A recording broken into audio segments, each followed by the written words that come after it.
नमस्कार साथियों, NMF news देख रहे हैं आप। आपके साथ मैं हूं अनुपम प्रसून। उपराष्ट्रपति चुनाव को लेकर अब दोनों तरफ से यानी कि इंडिया गठबंधन और एनडीए गठबंधन दोनों तरफ से अपने अपने उम्मीदवारों का ऐलान हो गया और नॉमिनेशन भी दाखिल हो गया।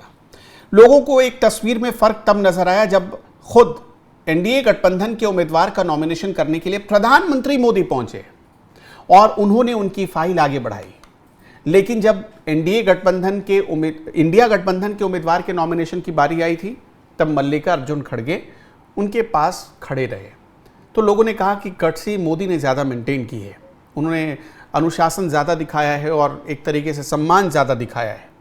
मोदी के ऊपर अक्सर ये सवाल उठता रहा जब जगदीप धनखड़ उपराष्ट्रपति हुआ करते थे कि मोदी उनका सम्मान नहीं करते, लेकिन प्रधानमंत्री मोदी ने नॉमिनेशन के दौरान ही जो सम्मान दिखाया उसने बड़ा फर्क बताया लोगों को।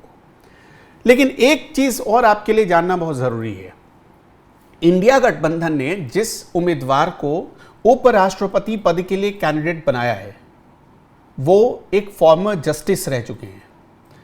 उनके कई ऐसे फैसले रहे जो विवादों में घिरे रहे हैं। उनके कई फैसलों से भारत पर बहुत गंभीर असर पड़ा है, भारत की आंतरिक सुरक्षा पर भी असर पड़ा है। ये हम नहीं कह रहे, ये आंकड़े कह रहे हैं।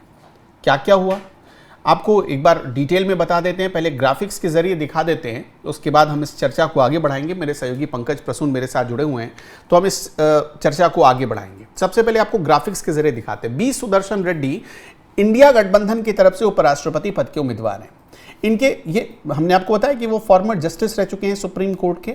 तो उनके क्या फैसले, 2011 में उन्होंने सलवा जोड़िम का मामला जब उनके सामने आया, छत्तीसगढ़ में नक्सलवाद विरोधी अभियान को उन्होंने असंवैधानिक घोषित कर दिया। नतीजा क्या हुआ, उस समय कांग्रेस के नेता मारे गए, कांग्रेस के नेता की बहुत निर्मम हत्या हुई थी। भोपाल गैस त्रासदी का मामला आया, सीबीआई की क्यूरेटिव याचिका उन्होंने खारिज कर दी। याचिका में क्या था, जो एंडरसन के खिलाफ आरोप लगाए गए थे, बड़े गंभीर आरोप थे, उनको मानने से इनकार कर दिया। इजराइल से हथियार खरीद के खिलाफ याचिका पर उन्होंने हस्ताक्षर किया। भारत को इजराइल से हथियार न लेने की उन्होंने अपील की, जो अपील थी उस पर उन्होंने कहा कि हाँ ये अपील सही है, इजराइल से हथियार मत खरीदो। सिर्फ इतना ही नहीं, उन्होंने बाबा रामदेव के खिलाफ भी एक मामले में खिलाफ में वो अपना वर्डिक्ट दिया था। अब इतना ही क्यों, एक और मामला आपको दिखाते हैं। भोपाल गैस त्रासदी बहुत विभत्स, छोटे छोटे बच्चों की जब आप तस्वीरें आज देखेंगे ना तो आपके रोंगटे खड़े हो जाएंगे, मतलब कलेजा कांप जाएगा। भोपाल गैस त्रासदी, जो यूनियन कार्बाइड गैस लीक हुई थी जिसकी तस्वीर आप देखना, विभत्स तस्वीर थी। आज भी वहां के लोग विकलांग पैदा होते हैं।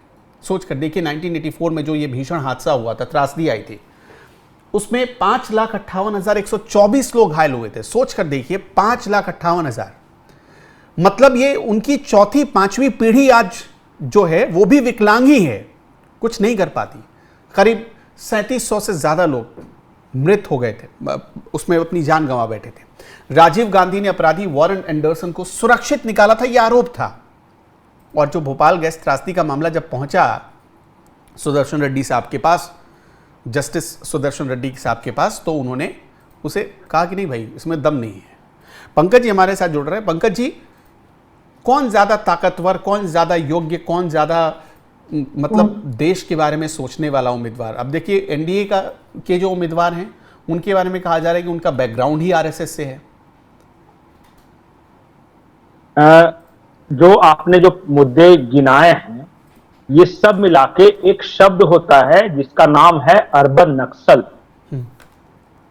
आपको याद होगा कि पिछले ही साल, ज्यादा दिन नहीं हुए, जब हमास और इजराइल के बीच युद्ध हो रहा था तो हमारे देश में बहुत सारे बुद्धिजीवियों ने यह कहा था कि जो इजराइल है वो मुसलमानों का नरसंहार कर रहा है, इसलिए हमें इजराइल से संबंध तोड़ देने चाहिए और इजराइल से हथियार नहीं खरीदने चाहिए। वो सब जो बुद्धिजीवी थे ना, उन्होंने एक याचिका पर साइन करके भेजा था सरकार को और सुप्रीम कोर्ट को। उस याचिका पर साइन करने वाले इस रिटायर्ड चीफ जस्टिस ये भी थे, रिटायर्ड जस्टिस वी सुदर्शन भी थे। मतलब वी सुदर्शन ये मानते हैं कि इजराइल जो है वो मुसलमानों का नरसंहार कर रहा है और इस कारण भारत को इजराइल से किसी तरह के रिश्ते नहीं रखने चाहिए। और हथियारों वाली बात तो हमने पहले ही बताई, वो तो बता दी। हाँ। उसके बाद मैं तो करंट से पीछे की ओर जाऊंगा।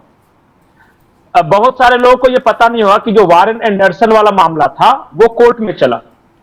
हुआ यह था कि उस वक्त मुख्यमंत्री थे अर्जुन सिंह मध्य प्रदेश के। वारेन एंडरसन जो था यूनियन कार्बाइड फैक्ट्री का मालिक था। उसी यूनियन कार्बाइड फैक्ट्री से यह जहरीली गैस का रिसाव हुआ था जिसने पूरे भोपाल को अपनी चपेट में ले लिया था। 5.5 लाख लोग उसके चपेट में आए थे, घायल हुए थे और 3,000 से ज्यादा मारे थे। होना यह चाहिए था कि जिस फैक्ट्री से यह लीकेज हुआ है सबसे पहले उसके प्रबंधन को पकड़ो ताकि भागे नहीं वो। यहां तो उल्टा था कि अर्जुन सिंह अपनी फ्लाइट में बिठाकर उस वारेन एंडरसन नाम के अंग्रेज को दिल्ली तक लाए और दिल्ली में इंदिरा गांधी इंटरनेशनल एयरपोर्ट पर बैठाकर उसको उसके देश भेज दिया ताकि वो कभी पकड़ा नहीं जा सके। इसी बात को लेकर एक याचिका लगाई गई थी सुप्रीम कोर्ट में और उस याचिका को खारिज कर दिया ये बी सुदर्शन ने। मतलब कि जो उसको भगाया गया था बी सुदर्शन की नजरों में वो सुनने योग्य ही नहीं था। भाई इतना बड़ा एहसान किया था कांग्रेस और अर्जुन सिंह पर, तो उसका तो अवार्ड मिलना था।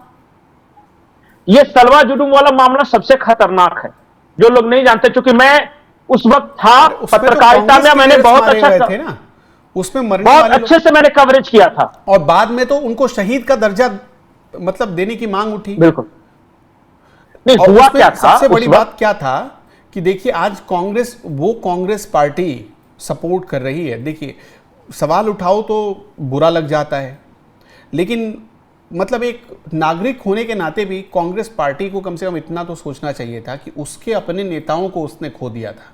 छत्तीसगढ़ के बड़े पॉपुलर लीडर थे, उनको खो दिया। उसके बाद भी हुआ यह था कि देखिए सलवा जुडूम क्या था, आदिवासी लोग थे तो जो नक्सली द्वारा प्रताड़ित थे, जैसे कि जिनको मारने का फरमान सुनाया है नक्सलियों ने या जिनके घर में ये घुस जाते थे, तो वो सब बेचारे के पास कोई प्रोटेक्शन नहीं था। तो सरकार ने क्या किया कि जिस तरह कश्मीर में ग्राम रक्षा दल बनाया गया था ना कि गांव के ही लोग रहेंगे, अपने गांव की रक्षा करेंगे अगर इस तरह आएगा तो इसी तरह ग्राम रक्षा दल बनाया गया था आदिवासियों का और सरकार ने इनको लाइसेंस जारी किए थे हथियारों के कि चलिए आप अपनी रक्षा कर सकते हैं। और यही ग्राम रक्षा दल ने बहुत सारे लोगों ने मिलकर एक सलवा जुडूम बनाया था जो कि ये आदिवासी शब्द है। अब हुआ क्या कि सलवा जुडूम को क्या मामला ये गया सुप्रीम कोर्ट। ये लेफ्टिस्ट लोग लेके गए थे, गौतम नवलखा और हर्ष मंदर और सुधा मूर्ति, ये सब लेके गए थे कि भाई ये सलवा जुडूम जो है वो एक्स्ट्रा कॉन्स्टिट्यूशनल बॉडी है, इसको भंग कर देना चाहिए। ये बी सुदर्शन ने अपने फैसले में सलवा जुडूम को भंग करने की सिफारिश कर दी। उसका परिणाम क्या हुआ पता है? महेंद्र कर्मा जैसे नेताओं, महेंद्र कर्मा तो खैर कांग्रेस के नेता थे, वो बाद में मारे गए थे। सलवा जुडूम से जुड़े हुए जितने आदिवासी थे जो अपने गांव की रक्षा के लिए जिन्होंने हथियार के लाइसेंस के लिए आवेदन किया था, ये किया था, इन सब को काट डाला, गला रेत कर 36 लोगों को।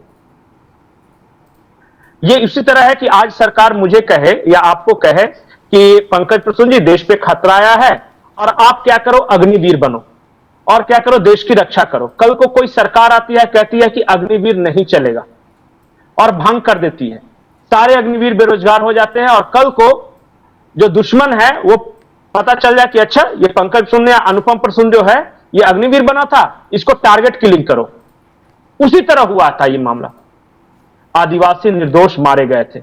अच्छा, मैं एक आखिरी सवाल आपसे पूछना चाहता हूं, उसके बाद मैं एक बाइट भी सुनवाना चाहता हूं बीजेपी प्रवक्ता का। उन्होंने भी बड़े गंभीर सवाल उठाए हैं। पहले हम बाइट सुनवा देते हैं, क्या कह रहे हैं पूरे मामले में बीजेपी प्रवक्ता शिवम, वो सुनिए। B Sudarshan Reddy India alliance के उम्मीदवार बने हैं। वो पहले हाई कोर्ट में चीफ जस्टिस रह चुके हैं और इसके अलावा सुप्रीम कोर्ट में भी जज रह चुके हैं। खास तौर पर अगर मैं बात करूं तो उनके जीवन के जो कुछ निर्णय हैं वो आपको पता होने चाहिए। वैसे तो पहली बात यह भी है कि इंडिपेंडेंट जुडिशरी की बात करने वाला इंडिया अलायंस आज एक एक्स जज को ही उपराष्ट्रपति का उम्मीदवार बना रहा है, लेकिन उनके दौरान कुछ जो उनके निर्णय रहे, उनके डिसीजन रहे, उनको आप समझ लीजिए। भोपाल गैस कांड जिसमें लोग मारे गए भोपाल में और त्राहिमाम मचाओ और एंडरसन मामा को जिस कांग्रेस ने बचाकर भेज दिया था, उसमें एक रिव्यू पिटीशन हुई थी। उस रिव्यू पिटीशन को यह कहकर खारिज करने वाले कि वहां पर पर्याप्त सबूत नहीं है, उस बेंच का हिस्सा थे मिस्टर रेड्डी। इसके अलावा अगर खासतौर पर मैं बात करूं तो सलवा जुडुम नाम की एक मूवमेंट थी जो छत्तीसगढ़ में चलाई गई थी, जिसको 2005 में शुरू किया गया था, इसलिए ताकि वहां पर जो नक्सलवाद है उसको खत्म कर सकें, जड़ से खत्म कर सकें, वहां के लोकल युवाओं को ट्रेन करके ताकि उस नक्सलवाद को खत्म कर सकें। उस मूवमेंट को, सलवा जुडुम मूवमेंट को खत्म करने वाले, स्ट्राइक डाउन करने वाले बेंच का हिस्सा भी मिस्टर रेड्डी रहे हैं, जो अब उपराष्ट्रपति के उम्मीदवार हैं इंडिया अलायंस के। जिस नक्सलवाद को, जिस एक्सट्रीमिज्म को आदरणीय प्रधानमंत्री जी के नेतृत्व में बिल्कुल खत्म कर दिया गया, उस नक्सलवाद के खिलाफ लड़ने वाली एक मूवमेंट सलवा जुडुम को स्ट्राइक डाउन करने वाले भी मिस्टर रेड्डी ही थे, वो उस बेंच का हिस्सा थे। इसके अलावा अगर मैं खासतौर पर बात करूं तो इजराइल से जो हथियार हम लेते हैं उसको ना लिया जाए, ऐसे 25 लोग जिन्होंने साइन करके दिया था वो अभी के डिफेंस मिनिस्टर श्री राजनाथ सिंह जी को, उन 25 लोगों में से भी एक मिस्टर रेड्डी है। तो आपने सुना होगा, देखिए अभी तक एक चीज और मैं ऐड करता हूं। हाँ, आपको याद होगा रामलीला मैदान में बाबा रामदेव ने एक आंदोलन चलाया था काले धन के खिलाफ, और अचानक से 2011 में उसी वक्त ये सुप्रीम कोर्ट के जज हुआ करते थे। आपको ये भी याद होगा कि अचानक आधी रात को उस वक्त की केंद्र सरकार ने उसको पूरा मंच लाइट ऑफ कर दिया था और पूरे मंच को तहस नहस कर दिया था, टेंट पंडाल को। बाबा रामदेव को एक महिला के ड्रेस में भागना पड़ा था वहां से छुपकर, बाद में वो पकड़े गए थे, पुलिस ने उन्हें पकड़ लिया था। एक महिला इसमें मौत भी हुई थी केंद्र सरकार की कार्रवाई में, उनका नाम राजबाला था। उस मामले की सुनवाई करते हुए ये जस्टिस बी सुदर्शन ने बाबा रामदेव को ही आरोपी बना दिया और इन्हीं को फटकार लगाई थी कि आप कैसे बैठ गए धरने पर, और केंद्र सरकार ने जो आधी रात को किया वो सही था। इस तरह के बहुत सारे लोग कहते हैं, ये मेरा आरोप नहीं है, बहुत सारे लोग कहते हैं कि ये आदमी लेफ्ट माइंडेड है, ये नक्सल समर्थित भी कहते हैं। मैं ये नहीं कह रहा कि ये सारे तो आरोप हैं, और आपको भी पता है कि राजनीति में तो आरोप नहीं, जजमेंट है भाई, नहीं जजमेंट है, आरोप क्या कहते हैं, ये जजमेंट क्या, वो तो ऑलरेडी रिटन जजमेंट है। बहुत जल्दी से जवाब दे दीजिएगा आप। आखिरी सवाल मेरा ये है कि ज्यादा नंबर्स किसके पास हैं? जो अभी दावा ये किया जा रहा है कि नीतीश हटे और चंद्रबाबू नायडू अगर साथ छोड़ा चंद्रबाबू नायडू ने तो मामला गया, कौन ताकतवर? नहीं, संख्या बल के लिहाज से एनडीए के आराम से जीत रहे हैं, 100 वोट के आसपास के अंतर से जीत रहे हैं दोनों में। देखिए 782 वोट है टोटल, मुझे लगता है कि 400 के आसपास इनको आएगा। ऐसे ही जो एनडीए हैं इसके पास पता चला कि 380-82 के वोट है जो अभी मौजूद एनडीए। इसके अलावा वाइको की पार्टी ने समर्थन का ऐलान कर दिया है। वाईएस राजशेखर रेड्डी जो है उनका जो आंध्रा वाले वाईएसआर कांग्रेस, उसने समर्थन का ऐलान कर दिया है। एक दो छोटी मोटी, ये सब एनडीए के बाहर के दल हैं जो समर्थन का ऐलान कर रहे हैं। तो मुझे लगता है जीत में कोई दिक्कत नहीं, और थोड़ा बहुत का अंतर होता ना तो हम ये मुकाबला कांटे का मान सकते थे कि चलो भाई कोई इधर क्रॉस वोटिंग करेगा। 50-50, 100 सांसद थोड़ी ना क्रॉस वोटिंग करते हैं। क्रॉस वोटिंग 2-4 10 कर दिया, बहुत हो गया। पंकज जी, तो दर्शकों आपका इस खबर पर क्या कहना है हमें आप भी बताते चलिएगा, और वीडियो अच्छा लगा तो इसे लाइक करना मत भूलिएगा, लोगों के साथ भी शेयर करिएगा। नमस्कार।